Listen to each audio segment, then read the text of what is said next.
কি অবস্থা তোমাদের? আশা করি সবাই ভালো আছো। তো তোমরা থাম্বনেল দেখে বুঝতে পারছো আজকের ভিডিওতে কি হতে যাচ্ছে। তো আর নতুন করে কিছুই বলার নেই, চলেন তবে মূল বিষয়ে চলে যাই। গাইস, আপনারা সবাই জানেন বারমুডা ম্যাপের মেইলের ঠিক এই স্থানে কিছু আরবি লেখা আছে, আর এই আরবি নিয়ে আমাদের কম বেশি সবার মনেই প্রশ্ন। তাই তো চলে আসলাম এই আরবি নিয়ে তদন্ত করতে। এই আরবির মূল কাহিনী জানতে চাইলে সম্পূর্ণ ভিডিওটি না টেনে দেখতে থাকুন। কথা দিচ্ছি এই আরবি সম্পর্কে আপনাদের সঠিক তথ্য দিব।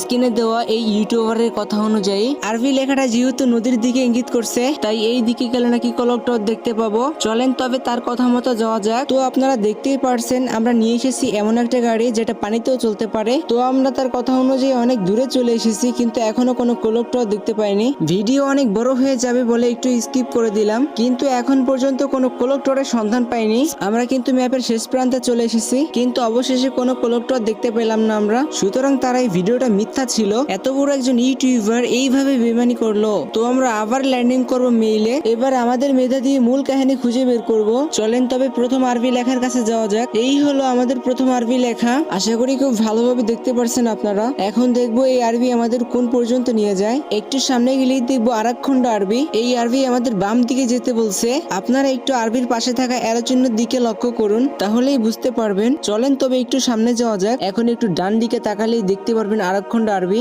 আরবির পাশে থাকা অ্যারো চিহ্নটা আমাদের সামনে যেতে বলছে, তাই আমরা সামনে যাব। একটু সামনে যাওয়ার পরেই আমরা আরেক খন্ড আরবি দেখতে পারলাম। এই খন্ড আমাদের সামনে যেতে বলছে, তাই আমরা সামনে যাব।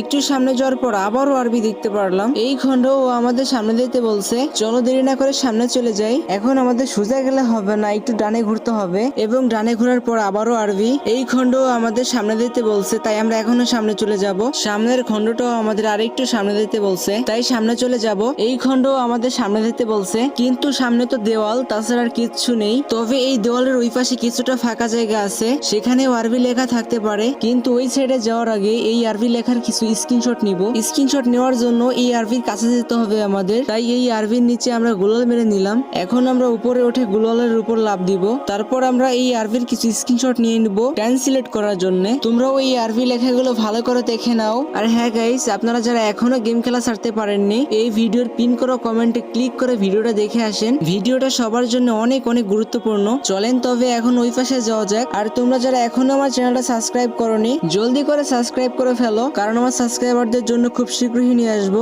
বিকাশ পেমেন্টের মাধ্যমে গিভওয়ে। তো গাইস, ফাইনালি কিন্তু এই পাশেও আরবি লেখা আছে। আর এই আরবি লেখা কিন্তু এখানেই শেষ, কারণ এই লেখার সামনে এবং মেইলের পিছন সাইডে খুব ভালোভাবে দেখেছি আমি, কিন্তু সেখানে কোনো আরবি লেখা নেই। চলেন এখন এই আরবি লেখাগুলো ট্রান্সলেট করা যাক। আরবি লেখাগুলো যেহেতু ভালোভাবে বোঝা যাচ্ছে না, তাই প্রথমে আমরা আরবি লেখাগুলো ক্লিয়ার করে নিব। চলেন এখন এই আরবিগুলো বাংলা ট্রান্সলেট করা যাক। আরবির উপরের অংশ বাংলা ট্রান্সলেট করলে হয় রাফা পোশাক, আর নিচের অংশ ট্রান্সলেট করলে হয় গাজর। চলেন এখন রাফা পোশাক সম্পর্কে বিস্তারিত জানা যাক। আগেই বলে রাখি, এইগুলো আমি গুগলে ট্রান্সলেট করেছি, তবে এই বিষয়ে অবশ্যই আমি ভালো আলেমদের সাথে কথা বলবো। গাইস, রাফা হচ্ছে ফিলিস্তিনের একটি শহরের নাম, অর্থাৎ আরবির প্রথম লাইনে মানে দাঁড়ালো ফিলিস্তিনের পোশাক, তবে নিচের লাইনে মানে গাজর হলেও কিছু কিছু জায়গায় আমি তথ্য পেয়েছি। এখন আমি যদি দ্বিতীয় লাইনের মানে গাজর ধরি, তাহলে হয়তো রাফা পোশাকের সাথে কোনো না কোনো সম্পর্ক আছে এই গাজরের। আর যদি দ্বিতীয় লাইনে মানে তথ্য ধরি, তাহলে এই আরবি লাইনের পাশে যে আরো চিহ্নটা আছে, এটা দ্বারা আমাদের কিছু বোঝাতে চাচ্ছে গেরিনা। এখন এই আরবিটা যেহেতু মেইলে অবস্থিত,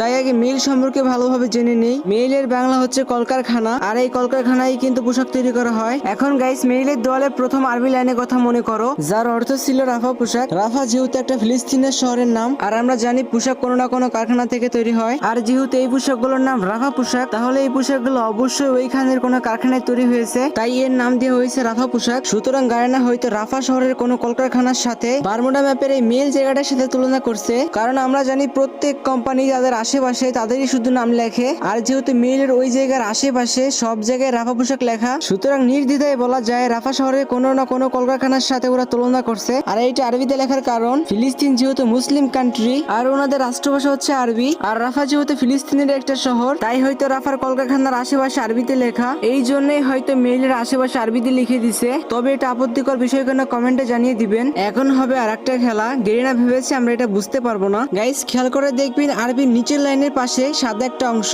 এটা কিন্তু সব আরবি লেখার পাশেই আছে। ওইটা সম্পর্কে বলতে গেলে পুরো আর একটা ভিডিও লাগবে আমার, তাই আমি পরবর্তী ভিডিওতে এটা নিয়ে আলোচনা করব। পরবর্তী ভিডিও সবার আগে পাওয়ার জন্য চ্যানেলটা সাবস্ক্রাইব করে পাশেই থাকুন। তবে সাদা অংশ নিয়ে এতটুকু বলতে পারি, গেরিনা খুব খারাপ করছে আমাদের সাথে। তো আপনারা ভালো থাকবেন। থাকবেন। আসসালামু আলাইকুম।